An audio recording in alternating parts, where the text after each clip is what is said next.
আসসালামু আলাইকুম। Civil engineering সলিউশনের পক্ষ থেকে আমি আছি মোহাম্মদ আমানুল্লাহ হাসান আমান। আজকে আমরা ডিপ্লোমা শিক্ষার্থীদের জন্য ফিজিক্স 1 এর চ্যাপ্টার 6 অভিকর্ষ ও মহাকর্ষ সম্পর্কিত যে অধ্যায়, এই অধ্যায়ের দ্বিতীয় ক্লাসে দ্বিতীয় নম্বর টপিক নিয়ে আলোচনা করব। তো এখানে যে ধারাবাহিকভাবে যে টপিকটা ছিল, তো প্রথম ক্লাসে হচ্ছে 1 নম্বর টপিকটা আমাদের আলোচনা হয়ে গেছে। আজকে আলোচনার বিষয়টা হচ্ছে যে দেখো যে অভিকর্ষ ত্বরণ বস্তুর ভরের উপর নির্ভর করে না। অর্থাৎ তোমাকে প্রমাণ করতে হবে যে G equal G M by R square. ঠিক আছে? তো এই প্রমাণটা করার জন্য আগে আমাদের জানতে হবে যে অভিকর্ষ ত্বরণটা কি। অভিকর্ষ ত্বরণ হচ্ছে যে অভিকর্ষ ত্বরণ হচ্ছে যে তুমি যে গল্পটা দেখছিলা যে কোন একটা বস্তু কে পৃথিবী তার কি করে নিচের দিকে কি করে, কেন্দ্রের দিকে ভূপৃষ্ঠের দিকে কি করে পৃথিবী আকর্ষণ করে। আর কোন একটা বস্তুকে পৃথিবী তার কি করে নিজের দিকে আকর্ষণ করে। তো এদের মধ্যবর্তী যে আকর্ষণটা আমরা জানি, পৃথিবী এবং তোমার হচ্ছে কোন একটা বস্তুর মধ্যে যে আকর্ষণ তাকে কি বলি? অভিকর্ষ। কি বলি? অভিকর্ষ। তাহলে এই আকর্ষণ বলটাকে বলবো, একটা বলই তো আকর্ষণ করতেছে, তাই না? তাহলে এই বলটাকে বলবো আমি অভিকর্ষ বল। কি বলবো? যে বলে আকর্ষণ করতেছে সে বলটাকে বলবো অভিকর্ষ। অভিকর্ষ বল। অভিকর্ষ বল, ঠিক আছে? তাহলে এই অভিকর্ষ বলের প্রভাবে কি হয়? বস্তুর বেগের পরিবর্তন হয়। সময়ের সাথে বস্তুর বেগের কি হয়? বৃদ্ধি হয়, আবার কি হয়? হ্রাস হয়। তাহলে সময়ের সাথে বৃদ্ধির যে বেগ বৃদ্ধি হচ্ছে বা হ্রাস হচ্ছে, ওই বেগ বৃদ্ধি বা হ্রাসটাকে বলা হয় কি? অভিকর্ষ ত্বরণ।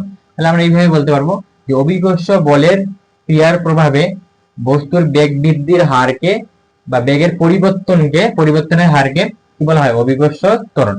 আর অভিকর্ষ ত্বরণটাকে কি দ্বারা প্রকাশ করা হয়? জি দ্বারা। অভিকর্ষ ত্বরণটাকে ছোট হাতের কি দ্বারা প্রকাশ করা হবে? জি দ্বারা। তাহলে এতটুকু বুঝলাম। এবার হচ্ছে দেখো,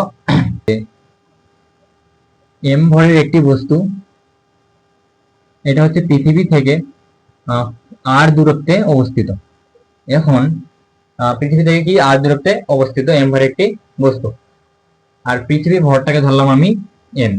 এই যে পৃথিবীটা আছে, পৃথিবীর ভরকে ধরলাম বড় হাতের এম, আর পৃথিবী থেকে বাইরে যে তোমার বস্তুটা আছে একে ধরলাম আমি ছোট হাতের এম। কত দূরত্বে আছে? আর দূরত্ব। তাহলে নিউটনের মহাকর্ষীয় সূত্র অনুযায়ী আমরা কি জানি? সেটা হচ্ছে যে এই মহাবিশ্বে যে কোনো দুটি বস্তু কণা একে অপরকে কি করবে? আকর্ষণ করবে। এই আকর্ষণ বলের মান বস্তুদ্বয়ের ভরের গুণফলের সমানুপাতিক এবং এদের মধ্যবর্তী দূরত্বের বর্গের ব্যস্তানুপাতিক। আর এটাকে গাণিতিক ভাবে আমরা এইভাবে লিখছিলাম যে এফ ইকুয়াল, এই আকর্ষণ বলের মানটা হবে F equal G M one M two divided কি লিখছিলাম? D square. M one M two divided D square. তাহলে এখন কথা হচ্ছে যে এইখানে দুইটা বস্তু কি, একটা হচ্ছে পৃথিবী আর একটা হচ্ছে পৃথিবীর বাইরে একটা কি বস্তু, এদের মধ্যে কি আছে? আকর্ষণ আছে। তাহলে আমরা কি লিখতে পারবো যে এদের মধ্যবর্তী যে আকর্ষণ বল, মানে অভিকর্ষ যে বলটা কাজ করতেছে, তাহলে কি অভিকর্ষ বলটা কি হচ্ছে? যে এফ। অভিকর্ষ বলটাকে ধরলাম আমি এফ, আর ডি তো জি ধ্রুবক। কিন্তু এখানে যে বস্তুটা আছে, পৃথিবীর বাইরে যে বস্তুটা আছে, বস্তুর ভর কি? এম। আমাদের লাগবে দুইটা বস্তুর কি ভরের গুণফল। আর পৃথিবীর বাইরে যে বস্তুটা আছে ওর ভর হচ্ছে এম, আর পৃথিবীর ভর কি? বড় হাতের এম। তাহলে আমরা পাইলাম কি নিউটনের সূত্রে বস্তুর ভরদের গুণফলের সমানুপাতিক। মানে কি লাগবে? দূরত্ব। দূরত্বের বর্গের কি? ব্যস্তানুপাতিক। দূরত্ব ছিল এর আগে আমাদের ডি দ্বারা, এবার এখানে আর ধরছি আমরা। তাহলে তুমি কি আর নিবা? কি নিবা? দূরত্বটাকে আর নিবা। কেন আর নিবা? প্রমাণে কি যাই? প্রমাণে দেওয়া আছে আর স্কয়ার। যদি প্রমাণে ডি স্কয়ার থাকতো তাহলে দূরত্বটাকে আমরা কি ধরতাম?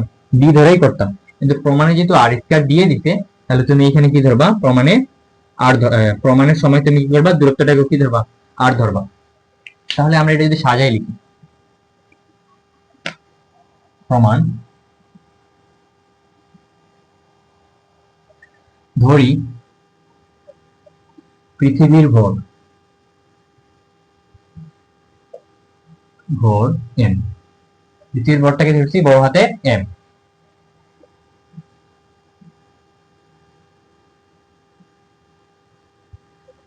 পৃথিবী হতে বস্তুর দূরত্ব দূরত্ব দূরত্বটা কি ধরা হয়েছে? আর। তাহলে দুইটা বস্তু পৃথিবী পৃথিবী আর বস্তুর মধ্যবর্তী দূরত্বটা কি? আর। এবার পৃথিবী হতে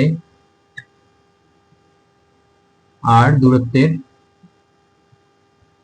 বস্তুর কি পাবা, ভর পাবা না। আর দূরত্বে তুমি পাচ্ছ বস্তুর ভর কত এম। তাহলে পৃথিবী থেকে আর দূরত্বে বস্তুর ভর কি এম। এবার তুমি লিখবা যে নিউটনের এই যে গল্পটা, যে দুইটা বস্তু যখন কাছাকাছি থাকবে এদের মধ্যে আকর্ষণ হবে, দুইটা বস্তু যখন ভর পাওয়া যাবে এদের মধ্যে কি হবে, আকর্ষণ হবে। তাহলে নিউটন বলছে যেহেতু, তাহলে নিউটনের মহাকর্ষীয় সূত্র ছিল, মহাকর্ষীয় সূত্র হতে, নিউটনের মহাকর্ষীয় সূত্র হতে কি লিখতে পারবা, যে বলের মানটা হবে, আকর্ষণ বলের মানটা হবে বস্তুদ্বয়ের ভরের গুণফলের সমানুপাতিক।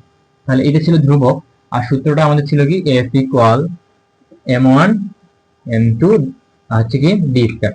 এখন দেখো দুইটা বস্তুর ভর লাগবে, কি লাগবে, ভর।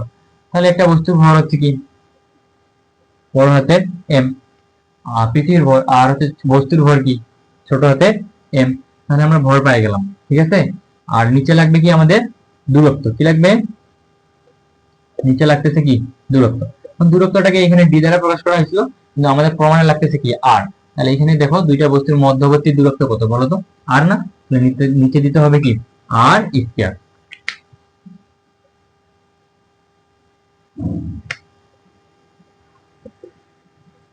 এখন এখান থেকে কি করা যায়, এখানে f সমান হচ্ছে আমরা একটা তথ্য লিখতে পারবো, যে এখানে তোমার প্রশ্নটা হচ্ছে যে f ইকুয়াল কেন md লিখবো, তাই না।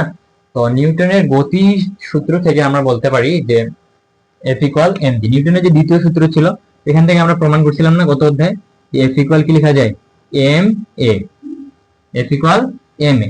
এটা ছিল তোমার সরলরেখা অবস্থায় কোনো বস্তুর যদি মধ্যবর্তী যে আকর্ষণ বলের মান, ঠিক আছে। এইবার হচ্ছে তোমার কি হচ্ছে উপর নিচে, পৃথিবী থেকে উপরের দিকে যে বস্তুটা আছে, তাই না, পৃথিবী থেকে যে উপরের দিকে যে বস্তুটা আছে, তাহলে কি হবে, যখন উপর নিচে চলে আসবে বিবেচনা করবা তুমি, তখনই আমাদের চলে আসবে কি অভিকর্ষ ত্বরণ, কি আসবে অভিকর্ষ ত্বরণ। তখন আমরা এফ এর জায়গায় কি লিখবো, জি, এর জায়গায় কি লিখবো, জি।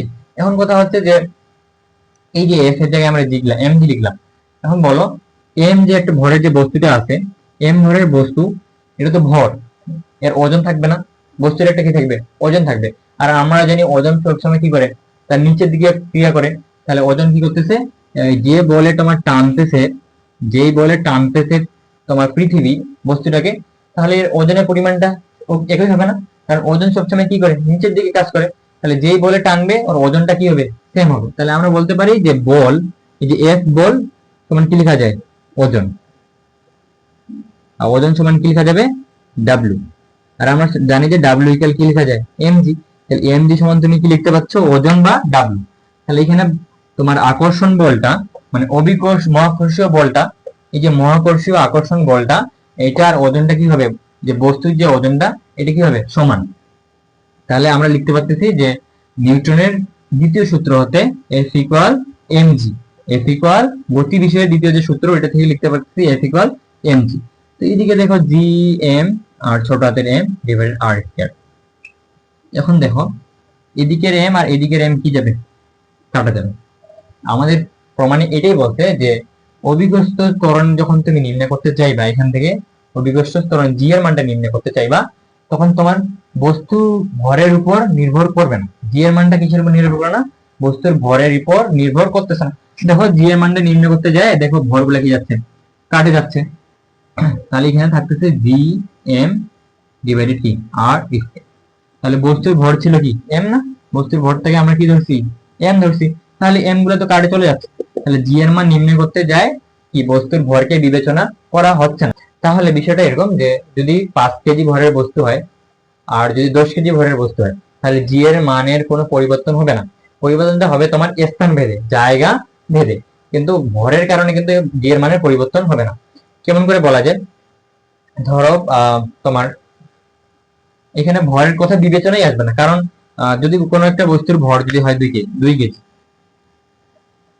কেজি, এটা পৃথিবীতে এর ভর 2 কেজি, চাঁদে নিয়ে যাও এর ভর আবার কি 2 কেজি হবে, কিন্তু এর ওজনের পরিবর্তন হবে, কি হবে, ওজনের পরিবর্তন। কারণ ওজনের সমান আমরা লিখতে পারতেছি কি এফ ইকুয়াল এমজি বা ডাব্লিউ ইকুয়াল এমজি। তাহলে এখানে ভর থাকতেছে, আবার কি থাকতেছে এর সঙ্গে, জি থাকতেছে, ওজনটা পরিবর্তন হচ্ছে। কিন্তু ভরের ক্ষেত্রে তুমি পৃথিবীতে বলো চাঁদে বলো, ভরের কি হবে না, কোনো পরিবর্তন হবে না। কিসের পরিবর্তন হবে? ওজনে। কেন? স্থান ভেদে জি এর মানটা পরিবর্তন হচ্ছে। স্থান ভেদে কিসের পরিবর্তন হচ্ছে? জি এর মান। তাহলে অভিকর্ষ ত্বরণের ক্ষেত্রে কি ভর বিবেচনা করা হবে না? এটা আমরা কি করে প্রমাণ করে দেখাইলাম, কারণ ভরগুলা কি কাটে চলে যায়, এটা হচ্ছে কি প্রমাণিত।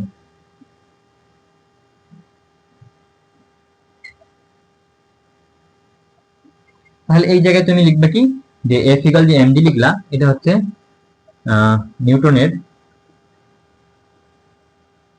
গতি দ্বিতীয় সূত্র হতে।